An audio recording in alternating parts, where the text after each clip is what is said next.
প্রিয় দর্শক, খন্দকার আইটি চ্যানেলের পক্ষ থেকে জানাই আপনাদেরকে স্বাগতম।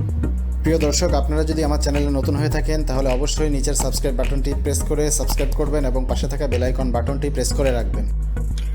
প্রিয় দর্শক, আমরা সাধারণত আমাদের হাতে থাকা স্মার্টফোনটিকে গেমিং, ফেসবুকিং, মেসেঞ্জারিং এবং বিভিন্ন ব্রাউজিংয়ের জন্য একটানা দীর্ঘক্ষণ ইউজ করে থাকি।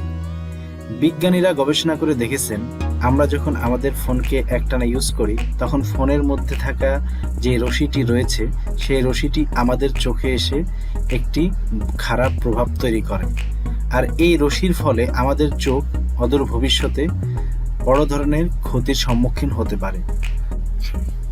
প্রিয় দর্শক, আমরা এর প্রতিকারের জন্য অনেক ধরনের নির্দেশনাই শুনে থাকি, বাট আমরা কখনোই কোনোটা মানতে পারি না। এই জন্য আমাদের স্মার্টফোন কোম্পানিগুলো বর্তমানে একটি সেটিংস আমাদের ফোনের মধ্যে দিয়ে দিয়েছেন, যে সেটিংসটি আমরা অন করলে আমাদের চোখকে আমাদের ফোনের যে ক্ষতিকর রশ্মি রয়েছে সেই রশ্মি থেকে কিছুটা হলেও সেভ করতে পারবো। সো এর জন্য আপনাকে কি করতে হবে, সেটি অন করতে হলে আপনাকে আপনার যে নোটিফিকেশন বার রয়েছে সেটাকে স্ক্রল করে নিচে নামিয়ে আনতে হবে। নিচে নামিয়ে আনার পরে এই যে এখানে একটা অপশন দেখতে পাচ্ছেন, এখানে যে একটা অপশন দেখতে পাচ্ছেন, এই অপশনটার নাম হচ্ছে আই কমফর্ট শিল্ড। আপনাদের ফোনে এই অপশনটা এই যে এখানে রিডিং মোড নামেও থাকতে পারে। আপনার ফোন যদি এমআই সিরিজ ভার্সনের হয় তাহলে এটা রিডিং মোডেই থাকবে। সো আপনারা কি করবেন, রিডিং মোড বা আই কমফর্ট শিল্ড যাই থাকুক না কেন, আপনারা জাস্ট এটাকে অন করবেন।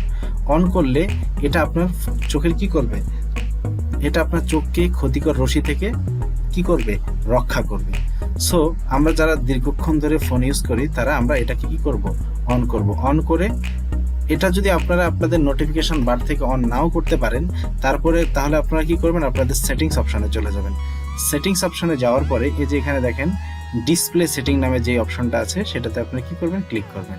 ক্লিক করার পরে এখানে দেওয়া আছে আই কমফর্ট শিল্ড বা রিডিং মোড, আপনাদের প্রত্যেকের ফোনে এটা দেওয়া থাকবে। জাস্টটা কি করবেন, যেখানে অন আছে অফ আছে অন করে দিলাম।